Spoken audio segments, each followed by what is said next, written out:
반갑습니다. 오늘 이번 시간은 비만에서 병리의 문제. 병리라고 하는 것은 이치가 병린 것입니다. 사람 몸이 어떻게 비만으로 발전이 되었는가 라는 것을 좀 우리가 용어를 통해서 여러분들이 알면 비만을 해결하는데 아주 도움이 될 수 있을 것 같습니다. 비만의 병리는 제일 중요한 게 담음입니다. 담음. 아주 핵심 키워드죠. 담음이고, 그 다음에 담음이 어떻게 생기는가. 우리 몸이 진액이라는 게 있습니다. 이 진액은 결국에 생리 물질입니다. 우리 몸을 살리는 물질이기 때문에 이 진액을 뽑아내기 위해서 음식을 섭취하고 우리가 먹는 것입니다. 그래서 이 먹는 이유는 뭐냐면 진액을 뽑아서 우리 몸에 기운을 만들어내는 것이죠. 그래서 이 진액은 우리 몸에서 완벽한 영양 물질이죠. 나를 살게 하는 영양 물질이죠. 근데 이 진액의 반대, 이 진액이 손상을 당해서 진액이 문제가 생겼다. 그러면 진액의 반대말은 뭐냐면 담음입니다. 담음. 그래서 이 담음은 결국에 진액하고 반대되는 말인데, 한방에서는 이 담음이 사람한테 많이 생기기 때문에 거담제라고 하는 것이 이제 있어요. 그래서 담음을 해결하죠.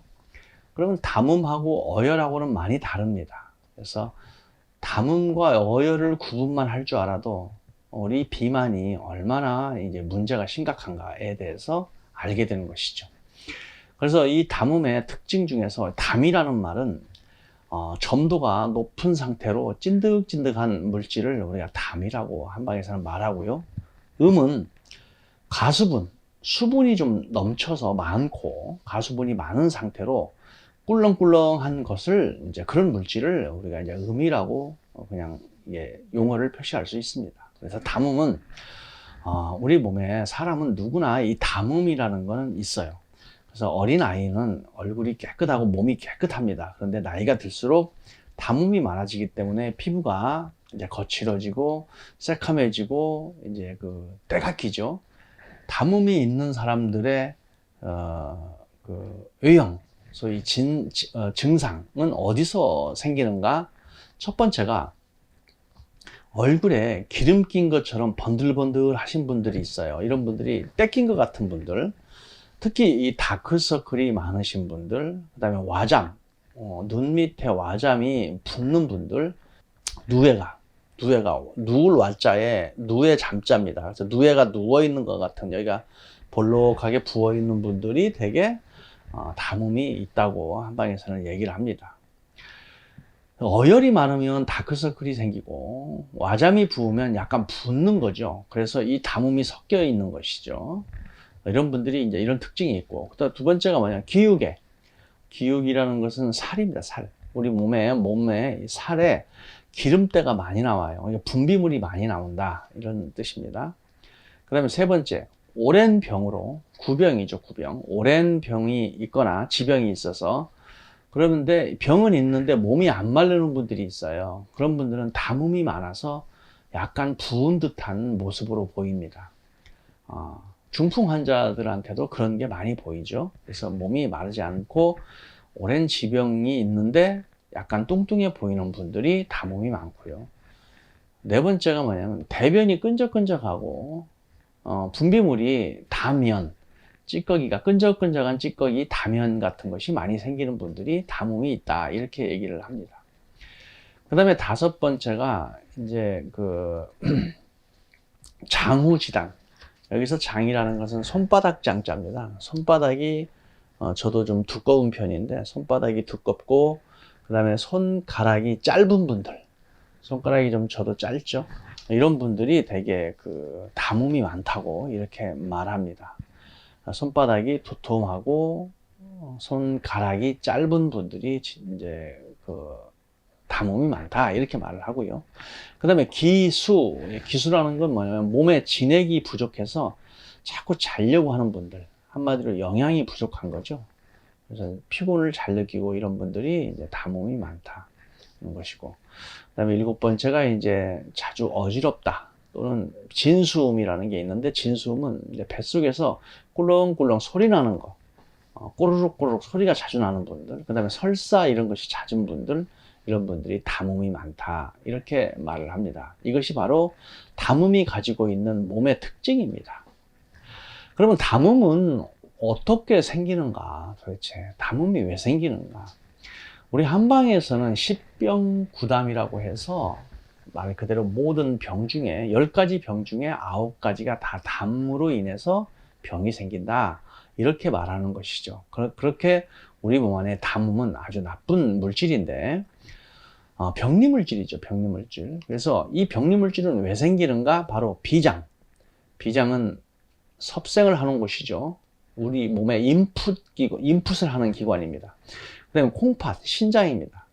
신장의 양기가 허하면 이게 이제 담음이 생기는 거예요. 그러니까 비장과 콩팥이 가장 중요하다. 특히 비장의 양기와 콩팥의 양기가 허해지면, 약해지면 담음이 이제 발생이 된다. 그래서 담음은 진핵의 운화 기능이 상실돼요. 그러니까 운화 기능은 제가 그 기의 운화라고 그랬죠.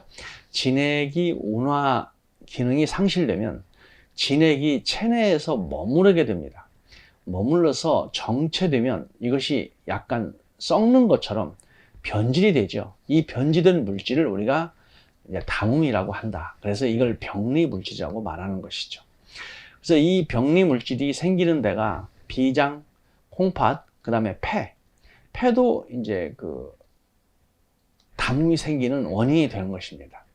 그래서 비장에서는 운화 기능이 부족해지니까 전신으로 진액 공급이 안 된단 말이에요. 그러니까 이 담음이 이제 생기고, 그 다음에 폐는 통조 수도 기능이라고 그래가지고 우리 몸에 물기를 잡아주는 기관입니다. 그래서 부종을 일으키는 이제 원인이 폐에 있는데, 폐가 수분 조절을 해줘요. 그래서 이 수분을 우리 몸에 조절하는데, 폐의 경맥 기능, 폐기가 약하면 물기를 잘 못 잡아주기 때문에 담음을 발생시킬 수 있는 원인이 된다. 세 번째가 뭐냐면 콩팥이에요. 신장은 콩팥이 하는 일 중에 가장 중요한 일이 기화작용입니다. 우리 몸의 물질을 기로 바꿔주는 작용이죠. 그러니까 물을 숨으로 바꾸는 겁니다. 물을 숨으로 바꾼다. 이게 기화작용이에요. 쉬운 말로. 그래서 비장과 폐를 따뜻하게 한단 말이에요. 그 콩팥이. 그래서 비장과 폐를 따뜻하게 하지 못해요. 기화작용이 안 되면. 그래서 콩팥이 나빠지면 기화작용이 안 되기 때문에 우리 몸은 담음이 쌓이게 된다. 자, 그래서 담음을 해결하려면 어떻게 해야 되느냐? 첫째, 비장을 정상적으로 돌려야 되기 때문에 먹거리에 집중해야 됩니다. 우리 몸의 인풋과 아웃풋 시스템은 먹거리가 들어왔다 나가는 시스템인데, 그 나가는 거는 콩팥이 관장하거든요. 그래서 결국에 이 하초에 나가는 것과 먹는 것을 잘 관장해야 되기 때문에 그 비장의 그 먹거리를 잘 이제 조절을 잘 하셔야 담음이 없어진다. 담음이 없어지려면 먹는 거를 가공 물질을 먹는 게 아니라 완전히 그 우리 자연 물질을 섭생하시는 게 아주 중요하다는 것이죠. 그 다음에 이제 폐는 운동입니다. 한마디로 수분을 돌리기 때문에 폐 기능은, 폐가 기를 주관하거든요. 그 기운을 잘 돌려야 되는데, 가벼운 운동과 그 다음에 알맞은 노동은 폐가 굉장히 좋게 하는 것입니다. 밤새고 일하고 굶고 일하고 이런 것들은 절대 하시면 이제 안 되는 거죠. 왜냐하면 담음이 생기기 때문에 안 되는 것입니다. 그러니까 되도록이면 때에 맞추어서 순천시 해야 된다는 것이고, 그 다음에 콩팥은 기화작용을 하는데, 콩팥이 안정화되려면 잠을 잘 이렇게 자야 됩니다. 수면 부족이 가장 콩팥에 치명상을 일으키는 거죠. 요즘 젊은 분들, 특히 요즘 현대인들은 잠을 일찍 안 주무시거든요. 저도 잠을 일찍 안 잤습니다만, 요즘은 이제 나이가 들어서 그런지 이제 초저녁잠이 많아졌어요. 중간에 깨기도 하지만 어쨌든 잠을 좀 많이 자는 편이고요. 잠을 자야지만이 몸이 좀 편해집니다. 그래서 절대 음주 가무를 하거나 또는 그걸 통해서 또 술을 많이 먹고 잠을 안 자거나 이런 것들이 이게 콩팥을 나빠지게 한다는 것이죠. 그래서 담음은 오늘 여기까지 설명을 드린 걸로 충분히 이제 담음을 이해하시고 앞으로는 식사와 생활 방식에 대해서 많이 신경 써서 비만에서 탈출하시기를 간절히 바라겠습니다. 감사합니다.